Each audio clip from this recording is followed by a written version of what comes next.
செத்து மாங்காய் போடுறேன் இப்போ. ஓகே. மாங்காயை வாங்கிட்டு நல்லா உருண்டை நல்ல புடுப்புள்ள மாங்காயை வாங்கிட்டு இந்த மாதிரி செத்தி தோலும் கொஞ்சம் சதையுமா. ஓகே. செத்தி செத்தி அந்த மாதிரி எடுத்துக்கணும். இந்த மாதிரி எடுத்து போட்டுக்கணும். இப்படி போட்டுருந்ததுன்னா உங்களுக்கு நல்லா இருக்கு. அதுக்கு இந்த ஒரு கப்புக்கு உப்பு இந்த ஸ்பூனால் இப்படி ரெண்டு ஸ்பூன் உப்பு போட்டால் போயிடும். ஓகே. 2 ஸ்பூன் உப்பு போட்டு இன்னைக்கு வச்சு விடுங்கோ. நாளைக்கு வந்து அதுக்கு மிளகா பொடியும் கொஞ்சோண்டு இந்த மெந்திய பொடி பொடிச்சு வச்சுருக்கேன். வறுத்து பொடிச்சு வச்சுருக்கேன் மெந்திய பொடி. சரி.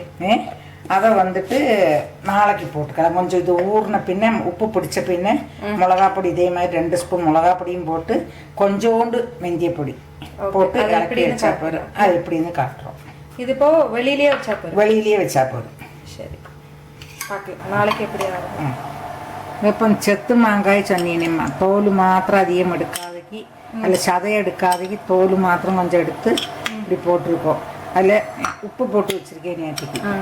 இன்னைக்கு அதில் கொஞ்சம் இந்த வெள்ளம் மட்டும் இருக்கு. ஓகே. அதை அதில் போட்டு அளக்க முடியாது, அதனால போடுறேன்.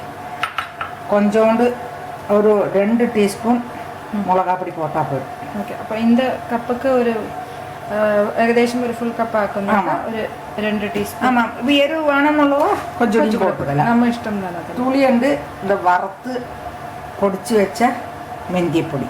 ஓகே. அதுதான், இதுக்கு வேற ஒன்றும் வேண்டாம்.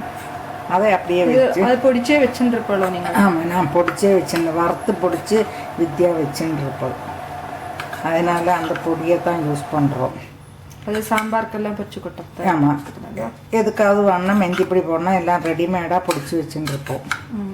சப்ஜிலெல்லாம் கூட வெந்தயம் நல்லது. ஆமாம், இந்த மாதிரி இலக்கி அது வச்சா செத்து மாங்காய். இது இன்னும் ஊறணும்.